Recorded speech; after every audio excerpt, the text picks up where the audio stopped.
ଶ୍ରୀମନ୍ଦିର ଖୋଲିବା ଲାଗି ଜୋର ଧରିଛି ପ୍ରତିବାଦ। ସାଧାରଣ ଭକ୍ତଙ୍କ ପାଇଁ ତୁରନ୍ତ ଶ୍ରୀମନ୍ଦିର ଖୋଲିବା ଦାବି ନେଇ ଶ୍ରୀ ଜଗନ୍ନାଥ ସେନାର ଅଭିନବ ପ୍ରତିବାଦ। ସେନାର କର୍ମକର୍ତ୍ତାଙ୍କ ସହ ବେଳାଭୂମିର ସମସ୍ତ କ୍ଷୁଦ୍ର ବ୍ୟବସାୟୀ ଓ ଉଠା ଦୋକାନୀ ଆଜି ଚକ୍ରତୀର୍ଥ ବେଳାଭୂମିରେ ସମୁଦ୍ର ସତ୍ୟାଗ୍ରହ କରିଛନ୍ତି। ସମୁଦ୍ର ଭିତରେ ବ୍ୟାନର ଧରି ସାଗର ସତ୍ୟାଗ୍ରହ ମାଧ୍ୟମରେ ପ୍ରତିବାଦ କରିବା ସହ ଶ୍ରୀମନ୍ଦିର ଖୋଲିବା ପାଇଁ ଦାବି କରିଛନ୍ତି। ଶ୍ରୀମନ୍ଦିର ବନ୍ଦ ରହିବା ଯୋଗୁଁ ପୁରୀକୁ ପର୍ଯ୍ୟଟକ ଆସୁନଥିବାରୁ ବ୍ୟବସାୟ ଉପରେ ପ୍ରଭାବ ପଡୁଥିବାର ଅଭିଯୋଗ ହୋଇଛି। ସେପଟେ ଶ୍ରୀମନ୍ଦିର ଖୋଲିବା ନେଇ ଆସନ୍ତାକାଲି ଛତିଶା ନିଯୋଗ ଓ ପରିଚାଳନା କମିଟି ସଦସ୍ୟଙ୍କ ମଧ୍ୟରେ ଭର୍ଚୁଆଲ ମାଧ୍ୟମରେ ବୈଠକ କରାଯାଇ ନିଷ୍ପତ୍ତି ନିଆଯିବ ବୋଲି ଜିଲ୍ଲାପାଳ କହିଛନ୍ତି। ସମୁଦ୍ର ଭିତରେ ପ୍ରତିବାଦ। ସାଧାରଣ ଭକ୍ତଙ୍କ ପାଇଁ ଶ୍ରୀମନ୍ଦିର ଖୋଲିବା ଦାବିରେ ଶ୍ରୀ ଜଗନ୍ନାଥ ସେନା ଓ କ୍ଷୁଦ୍ର ଉଠା ଦୋକାନୀମାନେ କରିଛନ୍ତି ପ୍ରତିବାଦ। ପୁରୀ ଏକ ପର୍ଯ୍ୟଟନ ତଥା ଧାର୍ମିକ କ୍ଷେତ୍ର ହୋଇଥିବା ବେଳେ ଏଠାକୁ ପ୍ରତିଦିନ ହଜାର ହଜାର ପର୍ଯ୍ୟଟକ ଓ ଭକ୍ତ ଆସିଥାନ୍ତି। ପର୍ଯ୍ୟଟକଙ୍କ ଆଗମନ ଦ୍ୱାରା ଶ୍ରୀମନ୍ଦିର ଓ ବେଳାଭୂମି ଉପରେ ନିର୍ଭର କରି ଚଳୁଥିବା ବ୍ୟବସାୟୀମାନେ ମଧ୍ୟ ରୋଜଗାର କରି ନିଜର ପେଟପାଟଣା ଓ ପରିବାର ଚଳାଇଥାନ୍ତି। କିନ୍ତୁ କରୋନା ସଂକ୍ରମଣ ଆଳରେ ଶ୍ରୀମନ୍ଦିର ପ୍ରଶାସନ ବାରମ୍ବାର ଶ୍ରୀମନ୍ଦିର ବନ୍ଦ କରିଆସୁ। ଏଥିପାଇଁ ବ୍ୟବସାୟ ସମ୍ପୂର୍ଣ୍ଣ ଠପ୍ ହୋଇଯାଇଛି। ତେଣୁ ତୁରନ୍ତ ସାଧାରଣ ଭକ୍ତଙ୍କ ପାଇଁ ଶ୍ରୀମନ୍ଦିର ଖୋଲାଯାଉ ବୋଲି ସମୁଦ୍ରରେ ସତ୍ୟାଗ୍ରହ କରି ଦାବି କରିଛନ୍ତି ବ୍ୟବସାୟୀ ସଂଘ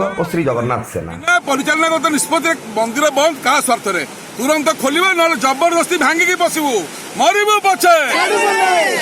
ସେହିପରି ଶ୍ରୀମନ୍ଦିର ବନ୍ଦ ନିଷ୍ପତ୍ତି ଛତିଶା ନିଯୋଗ ନେବାର ଅଧିକାର ନାହିଁ ବୋଲି କହିଛି ଶ୍ରୀ ଜଗନ୍ନାଥ ସେନା। କେବଳ ଶ୍ରୀମନ୍ଦିର ପରିଚାଳନା କମିଟି, ଗଜପତି ମହାରାଜ କିମ୍ବା ଜଗତଗୁରୁ ଶଙ୍କରାଚାର୍ଯ୍ୟ ଏହି ନିଷ୍ପତ୍ତି ନେଇପାରିବେ। ଶ୍ରୀମନ୍ଦିର ବନ୍ଦ ରହିବା ଯୋଗୁଁ ଏହାର ସିଧାସଳଖ ପ୍ରଭାବ ଅର୍ଥନୀତି ଉପରେ ପଡୁଛି। ବ୍ୟବସାୟୀମାନେ ନାହିଁ ନଥିବା ଅସୁବିଧା ଭୋଗ କରୁଛନ୍ତି। ତୁରନ୍ତ ଶ୍ରୀମନ୍ଦିର ଭକ୍ତଙ୍କ ପାଇଁ ଖୋଲିବାକୁ ସେନା ପକ୍ଷରୁ ଦାବି କରାଯାଇଛି। ସେପଟେ ଆସନ୍ତାକାଲି ଅପରାହ୍ନରେ ଶ୍ରୀମନ୍ଦିର ଖୋଲିବ କି ନାହିଁ ସେ ନେଇ ମୁଖ୍ୟ ପ୍ରଶାସକ କିଶନ କୁମାରଙ୍କ ଅଧ୍ୟକ୍ଷତାରେ ଭର୍ଚୁଆଲ ମାଧ୍ୟମରେ ବୈଠକ ଅନୁଷ୍ଠିତ ହେବ। ଶ୍ରୀମନ୍ଦିର ଖୋଲିବ କି ନାହିଁ ସେ ନେଇ ବୈଠକରେ ଛତିଶା ନିଯୋଗର ପ୍ରତିନିଧି ଓ ଶ୍ରୀମନ୍ଦିର ପରିଚାଳନା କମିଟି ସଦସ୍ୟମାନଙ୍କ ମଧ୍ୟରେ ଆଲୋଚନା ପରେ ନିଷ୍ପତ୍ତି ନିଆଯିବ ବୋଲି କହିଛନ୍ତି ଜିଲ୍ଲାପାଳ। ଜାନୁଆରୀ 9 ତାରିଖରୁ 31 ତାରିଖ ପର୍ଯ୍ୟନ୍ତ ଶ୍ରୀମନ୍ଦିର ସାଧାରଣ ଭକ୍ତଙ୍କ ପାଇଁ ବନ୍ଦ ରହିବା ନେଇ ଛତିଶା ନିଯୋଗ ବୈଠକରେ ନିଷ୍ପତ୍ତି ହୋଇ ଭକ୍ତମାନେ ମହାପ୍ରଭୁଙ୍କ ଦର୍ଶନରୁ ବଞ୍ଚିତ ଥିବା ବେଳେ ପତିତପାବନଙ୍କୁ ଦର୍ଶନ କରି ଫେରୁଛନ୍ତି। ତେଣୁ ଆସନ୍ତାକାଲି ବୈଠକରେ ଶ୍ରୀମନ୍ଦିର ଖୋଲା ହେବା ନେଇ ପ୍ରଶାସନର ନିଷ୍ପତ୍ତି କ'ଣ ରହୁଛି ତାହାକୁ ହିଁ ଜଗନ୍ନାଥ ପ୍ରେମୀ ଚାହିଁ ରହିଛନ୍ତି।